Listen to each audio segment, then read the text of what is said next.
Shalom, selamat pagi. Gimana kabarnya? Saya ada program Kingdom Lifestyle. Setiap hari saya bagi-bagikan dalam program By You. By You itu artinya olehmu. Jadi begini, olehmu saya diberkati, olehmu saya disembuhkan, olehmu saya diberi kemenangan. Jadi Kingdom Lifestyle itu adalah, seringkali kita singkat KLS, Kingdom Lifestyles. Itu adalah gaya hidup kerajaan sorga. Jadi sama seperti Yesus pada waktu dia berjalan di dunia ini, dia memakai cara hidup kerajaan sorga. Ini dia. Ikuti streaming kita setiap jam 9 pagi.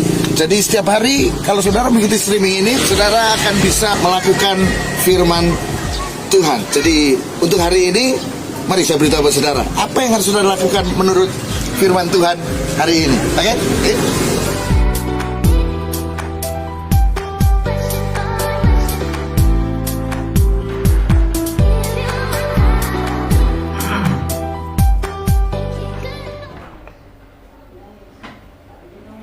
Shalom, saudara. Kembali lagi dalam program kita Kingdom Lifestyle hari ini. Dan sebelumnya saya mau mengucapkan selamat Hari Raya Idul Adha buat saudara-saudara yang mungkin mengikuti acara ini, tetapi saudara memiliki kepercayaan dan hari ini sedang merayakan Hari Idul Adha. Selamat merayakan. Dan semua konsep keselamatan ada dalam semua kepercayaan, termasuk dalam kepercayaan kita. Dan kita percaya bahwa Alkitab mencatat bahwa Tuhan yang memberikan juru selamat kepada setiap orang. Ini dia. Dan saya ajak saudara dalam ketika bacaan kita hari ini. Tentu saja bacaan kita hari ini adalah dalam kitab Yesaya pasal yang ke 63 dan 64, dan kemudian dalam Mazmur 107, dan kemudian dalam Yohanes pasal yang kedua. Nah, kalau saudara baca ini, maka saudara membaca ini, maka saudara akan mengerti bahwa keselamatan kita datang daripada Tuhan. Saya ajak saudara baca dalam kitab Yesaya pasal 63 ayat yang ke-7. Yesaya pasal yang ke-63. Yesaya pasal yang ke-63 ayat yang ke Yesaya pasal yang ke-63. Ini dia, mulai dari ayat yang ke-7. Aku hendak menyebut perbuatan kasih setia Tuhan, perbuatan Tuhan yang masyhur sesuai dengan segala yang dilakukan Tuhan kepada kita, dan kebajikan yang besar kepada kaum Israel yang dilakukan kepada mereka sesuai dengan kasih sayangnya dan sesuai dengan kasih setianya yang besar. Dan perhatikan yang ke-8. Bukankah ia berfirman, sungguh merekalah umatku, anak-anak yang tidak akan berlaku curang, maka ia akan menjadi juru selamat mereka. Ini dia. Dan kalau saudara baca juga dalam kitab Yohanes pasal yang kedua, berbicara tentang sebuah pernikahan. Tuhan menyelamatkan sebuah pernikahan, sebuah acara wedding ceremony, karena waktu itu kehabisan anggur, dan Tuhan memberikan sebuah mujizat pertamanya, yaitu anggur di Kana. Itu sebagai lambang bahwa Tuhan itu menyelamatkan apapun yang Tuhan temukan dalam kehidupannya. Waktu Yesus di atas muka bumi ini, sesuatu yang hancur, sesuatu yang rusak, Tuhan selamatkan. Jadi pernikahan itu kehabisan anggur, dan itu menjadi sebuah hal yang sangat memalukan. Tetapi Yesus hadir di sana untuk memberikan pertolongan. Dan sama sampai hari ini Yesus tetap hadir dalam kehidupan setiap orang untuk memberikan pertolongan. Dan kalau saudara baca dalam kitab Mazmur pasal yang ke 107, ini memberikan gambaran dalam kehidupan kita. Ada orang-orang orang-orang yang benar-benar putus asa hari ini. Beberapa waktu yang lalu saya melayani di lapas di Nusa Kambangan, dan saya bertemu dengan seorang narapidana terpidana mati sejak zaman Presiden Soekarno. Sampai saya melayani di situ sampai hari itu, tetap dia masih hidup. Artinya dia terpidana mati tapi belum dieksekusi. Dan hampir selama 44 tahun dia ada di Nusa Kambangan, di LP Batu di situ. Dan dia sudah berkali-kali mengajukan gerasi kepada presiden, sampai beberapa kali tetap tidak ada tanggapan, entah karena kurang prosedur atau entah yang jelas tidak tersampaikan. Sampai suatu hari Menteri Hukum dan HAM Patrialis ada di situ, dan kemudian dia titip suratnya. Dan setelah itu saya tidak mengerti lagi, saya tidak melihat kabarnya. Cuman pada waktu itu bertemu dengan presiden melalui surat pun susah. Tetapi kita sebagai anak-anak Tuhan, kita bertemu Tuhan itu setiap saat melalui doa kita. Ada sebuah lagu yang berkata Tuhan hanya sejauh doa. Mungkin kalau jauh itu terlalu jauh, sejauh doa. Mungkin perlu diganti Tuhan itu sedekat kita berdoa. Jadi sebegitu dekatnya Tuhan, sehingga ketika saudara berdoa, bergumam pun Tuhan sampai. Nah nih, ada beberapa orang yang kalau saudara baca dalam kitab Mazmur 107, ada beberapa orang yang mewakili kita hari-hari ini. Kalau saudara baca dari ayat yang keempat dan seterusnya, mulai dari ayat keempat, ayat 10, 17, 23, itu ada orang-orang yang tipe-tipe orang zaman sekarang, yaitu yang pertama adalah tipe-tipe pengembara. Ayat yang keempat dan yang kelima itu adalah tipe-tipe orang yang mengembara. Mungkin sebentar kita baca Mazmur pasal yang ke-107. Mazmur pasal yang ke-107 ini ayat yang keempat. Ada orang-orang yang mengembara di padang belantara, jalan ke kota tempat kediaman orang tidak mereka temukan. Mereka lapar dan haus, jiwa mereka lemah lesu di dalam diri mereka. Ini dia. Jadi ada orang-orang yang hari-hari ini, tipe orang yang pertama adalah tipe pengembara. Mereka tidak tahu mereka ada di mana. Mereka tersesat seperti di padang gurun. Saudara tahu di padang gurun apa yang bisa dibuat di padang gurun? Nggak ada orang bikin teh dengan pasir, gula pasir, iya. Sebab di seluruh padang gurun semua cuma ada pasir. Hari ini mungkin ada di antara saudara yang mengembara. Ada orang yang mengembara, jiwanya mengembara, cintanya mengembara. Dia belum pernah menemukan orang yang dia cintai, atau mungkin dia tidak menemukan orang yang mencintai dia.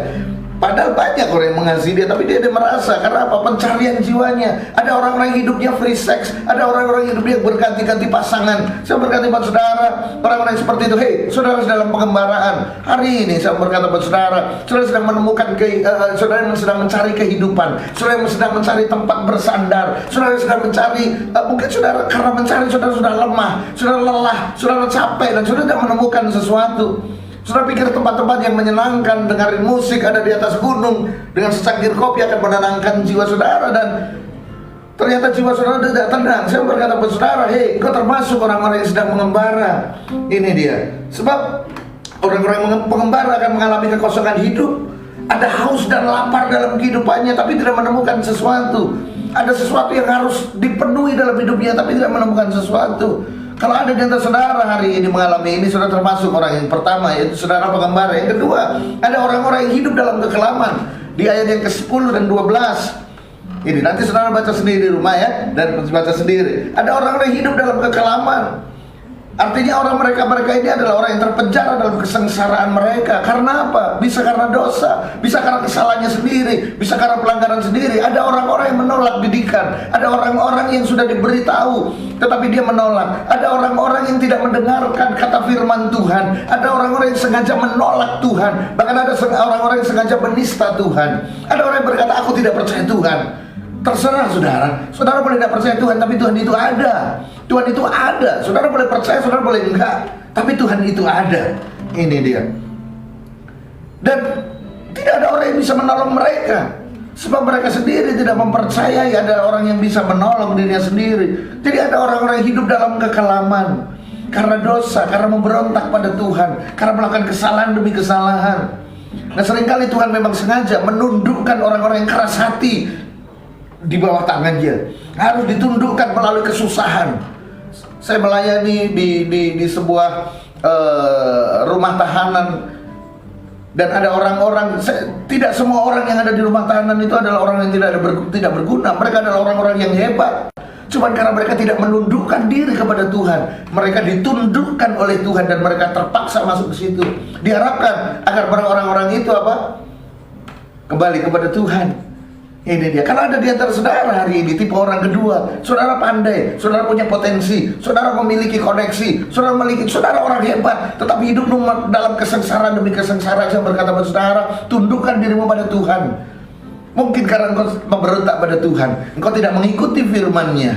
Itu tipe orang kedua. Tipe orang ketiga di sini adalah orang yang bergumul dengan sakit penyakit. Ini dia. Ada orang penyebab sakit itu ada tiga. Yang pertama, pola hidup yang salah. Yang kedua, karena dosa. Yang ketiga, karena iblis. Iblis bisa memberikan sakit penyakit. Kalau iblis memberikan sakit penyakit, didoakan pasti sembuh. Tapi ada sakit penyakit yang tidak bisa didoakan karena memang pola hidupnya salah. Ini dia. Ada orang yang memang pola hidupnya salah. Jadi kalau pola hidupnya salah, Nggak bisa, saudara. Ini dia. Ada orang-orang yang sakit dan tidak memiliki pengharapan lagi. Kemudian yang orang yang keempat adalah orang yang mengalami bencana. Kalau saudara baca di situ, orang yang mengalami kegagalan. Mereka berkata, aku mau berlayar ke sana, aku mau berdagang, tapi tiba-tiba di tengah laut terjadi bencana dan lain sebagainya. Ini berbicara tentang apa? Ini berbicara orang yang hidupnya baik-baik saja tetapi mengalami kebangkrutan secara tiba-tiba. Ini adalah orang-orang yang mungkin seperti sekarang ini, mereka kena corona. Ini dia.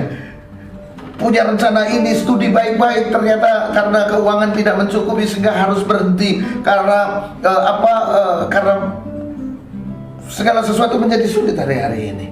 Jadi saya mau beritahu buat saudara, ada 4 tipe orang ini, tetapi mengucap syukur saudara, sebab pemazmur tidak hanya berhenti sampai di situ.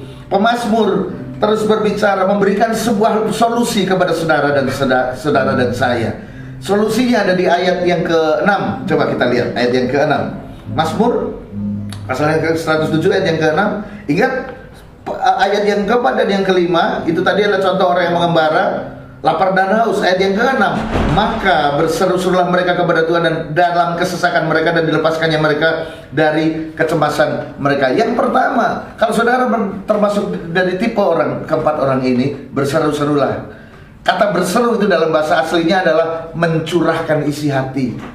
Kata berseru itu bukan hanya berteriak-teriak, tapi mencurahkan isi hati saudara. Ini dia. Jadi kalau saudara berdoa berseru, duduk di kaki Tuhan. Jangan ada yang mengganggu saudara, berseru-serulah. Curahkan semua isi hati saudara kepada Tuhan. Maka ayat itu berkata, mereka berseru-seru kepada Tuhan dan Tuhan melepaskan mereka dari segala kesesakan, kecemasan mereka. Ini dia. Dan kemudian setelah berseru-seru yang kedua adalah di ayat yang ke-8, 15, 21, 31. Saudara bisa baca di situ, nanti saudara baca seluruh ayatnya. Ayat yang ke-8. Biarlah mereka bersyukur kepada Tuhan karena kasih setianya, karena perbuatan-perbuatannya yang ajaib terhadap anak-anak manusia. Yang pertama, berseru, curahkan semua isi hati saudara. Yang kedua, bersyukur. Ini dia. Bersyukur kan Tuhan pasti tolong saudara. Bersyukur sebab Tuhan masih mengasihi saudara. Bersyukur bahwa Tuhan tidak pernah meninggalkan saudara. Ini dia. Bersyukur. Ini dia. Jadi bukan saudara menerima sesuatu dulu baru bersyukur. Enggak, bersyukur dulu. Ini dia. Kalau cuma saudara menerima sesuatu baru bersyukur, itu gampang, semua orang bisa kerjakan. Itu gak perlu iman. Tapi ketika saudara bersyukur, ketika saudara belum menemukan dan belum menerima sesuatu, itulah iman. Bersyukur. Tapi saya belum disembuhkan, bersyukur maka kau disembuhkan. Bukan disembuhkan lalu bersyukur, bukan ditolong lalu bersyukur, bukan. Tetapi justru bersyukur dulu baru disembuhkan, bersyukur dulu baru ditolong. Bersyukur mendatangkan kesembuhan, yes. Bersyukur mendatangkan pertolongan, yes. Bersyukur maka doa-doamu dikabulkan oleh Tuhan. Hari ini saya berkata buat saudara, mungkin saudara termasuk keempat tipe orang tersebut tadi. Yang pertama adalah tipe pengembara. Saudara mencari sesuatu dan belum dapat hari ini. Yang kedua, saudara yang tipe orang yang hidup dalam kekelaman. Saudara punya potensi, saudara hebat, saudara punya segala sesuatu, tapi hidupmu menderita, tapi hidupmu dalam kegagalan. Saudara karena saudara memberontak kepada Tuhan. Saudara nggak bisa diatur, saudara nggak bisa menundukkan diri, saudara nggak bisa beretika dalam hidup saudara. Tundukkan dirimu, rendahkan dirimu, maka Tuhan akan menolong saudara. Kemudian yang ketiga, saudara sedang bergumul dalam sakit penyakit. Dan yang keempat, orang-orang yang mengalami kegagalan, kebangkrutan secara tiba-tiba. Saudara punya rencana yang bagus, planning saudara bagus, tetapi di tengah-tengah dari planning saudara, saudara punya pengharapan yang bagus, tapi di tengah-tengah itu terjadi bencana, di tengah-tengah itu terjadi pandemi, di tengah-tengah itu saudara mengalami kebangkrutan. Hari ini masih ada pengharapan buat saudara. Kalau saudara termasuk ketipe dari 4 orang itu, mari hari ini yang pertama harus saudara lakukan adalah apa? Berseru-seru. Apa itu berseru-seru? Mencurahkan isi hati saudara kepada Tuhan. Yang kedua, mengucap syukur. Hari ini Tuhan ada bersama dengan saudara. Mari kita buktikan bahwa Tuhan ada di tengah-tengah kita. Saudara tidak pernah sendiri, saudara tidak pernah ditinggalkan Tuhan. Apapun yang saudara hadapi, berseru pada Tuhan. Jangan putus asa, jangan punya pikiran bunuh diri. Masih ada Tuhan, masih ada Tuhan. Saudara putus asa, masih ada Tuhan. Saudara merasa sendiri, masih ada Tuhan. Saudara merasa ditinggalkan, masih ada Tuhan. Hari ini masih ada Tuhan. Berserulah dan mengucap syukurlah. Kingdom Lifestyles hari ini, dan Yesus memberkati saudara.